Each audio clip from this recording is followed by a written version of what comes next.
21শে জুলাই কলকাতার ধর্মতলায় রয়েছে তৃণমূল কংগ্রেসের ডাকে শহীদ সমাবেশ। আর 21শে জুলাইয়ের আগে 18ই জুলাই রাজ্যে আসছেন দেশের প্রধানমন্ত্রী নরেন্দ্র মোদী। পশ্চিম বর্ধমানের দুর্গাপুরে তিনি সমাবেশে অংশ নেবেন। স্বাভাবিকভাবেই বিজেপি কর্মী সমর্থকদের মধ্যে বাড়তি উচ্ছ্বাস উদ্দীপনা গোটা রাজ্য জুড়ে জোর কদমে চলছে প্রচার।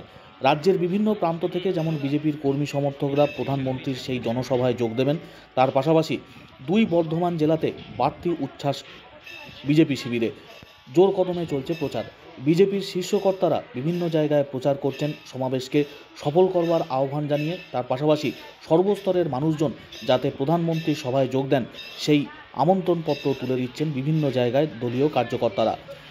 পশ্চিম বর্ধমানের আসানসোল দক্ষিণ বিধানসভা কেন্দ্রের বিধায়িকা অগ্নিমিত্রা পল তিনি আমন্ত্রণপত্র নিয়ে বিভিন্ন জায়গায় মানুষের কাছে প্রচার তুলে ধরছেন।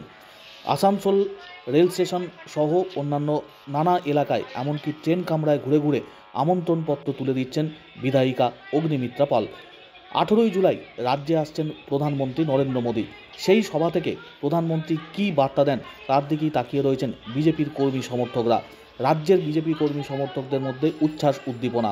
একাধিক কর্মসূচি যেমন গ্রহণ করা হয়েছে বিজেপির পক্ষ থেকে, তেমনি বিজেপির কার্যকর্তারা মানুষের কাছে পৌঁছে দিচ্ছেন আমন্ত্রণপত্র। আগামী 18ই জুলাই পশ্চিম বর্ধমানের দুর্গাপুরে সমাবেশ করতে আসছেন প্রধানমন্ত্রী নরেন্দ্র মোদী। সেই উপলক্ষে বিভিন্ন জায়গায় চলছে প্রচার। তেমনি পশ্চিম বর্ধমানের আসানসোলের হীরাপুর সহ বিভিন্ন জায়গায় রেল কামরায়, রেল স্টেশন, জনবহুল এলাকা, বাজারে বাজারে প্রচার করছেন বিজেপির কর্মী সমর্থকরা।